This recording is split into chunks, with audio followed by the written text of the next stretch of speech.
of applause. Yeah! Oh no, we have two of them now. Dustin the Fox and Dustin the Husky. There are now two of us. Hello, my name is Dustin the Husky, and I got a story from my reenacting days. This is Lowell, Indiana, 2011.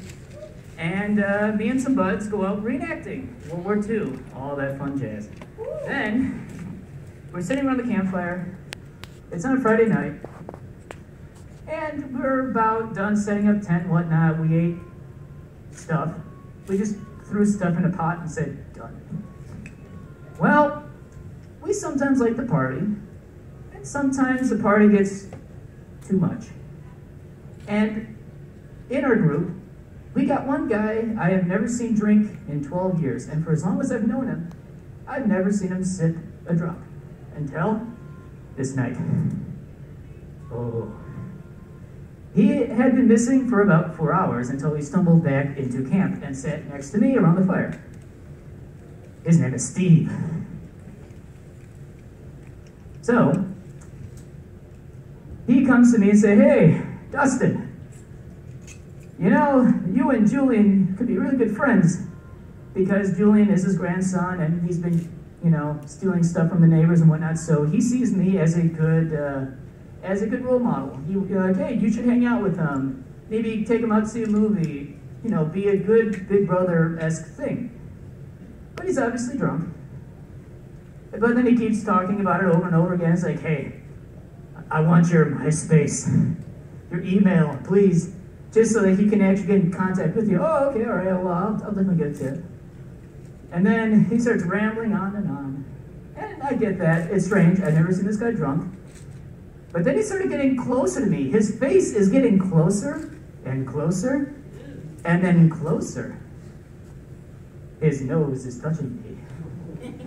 And then suddenly, out from left field, he goes in towards my neck and kisses me. I don't know what had happened. I think maybe he had just, in his drunken stupor, he may have thought me as his wife. Maybe, I don't know, but all of a sudden he just leaned over and gave a nice smooch. Then, me in a very shocked state, like, wow, I got kissed. That's strange. By my best friend. And then he got up. He's wobbling around, and then falls back first into the fire. And then me, the only one who was sober, stands up and says, holy shit! But then everyone around the fire is pretty placid. We're all calm, except for me. Because I obviously someone like a worm wiggling in the fire, and his brother, who was sitting on the opposite side of the fire, as he sits down, of course, and say, hey, someone should get him out of the fire. So here I am. I was only 120 pounds at that point. And here I am, I'm trying to pull my poor drunken friend out from the fire with his arm. I'm only making it worse. I am only roasting my poor friend on this fire. And then we finally got him out after he was in this fire for 2 minutes. And we wear wool uniforms. It's very hot as it is. And being in a fire, ooh. But the most amazing thing about this is that he was never touched by the flame. So then we got him back to his feet, we made sure he was okay.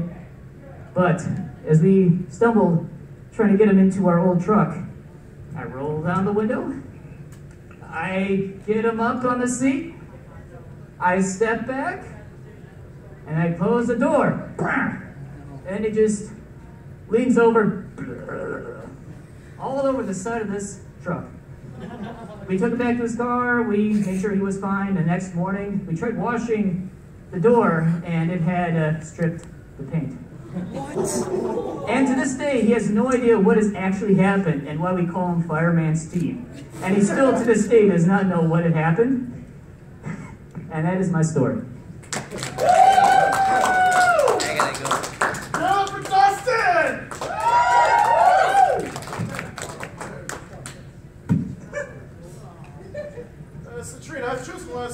let you take a turn. This will be interesting. What are you gonna have me do? Just choose who's coming up next. You are Just not look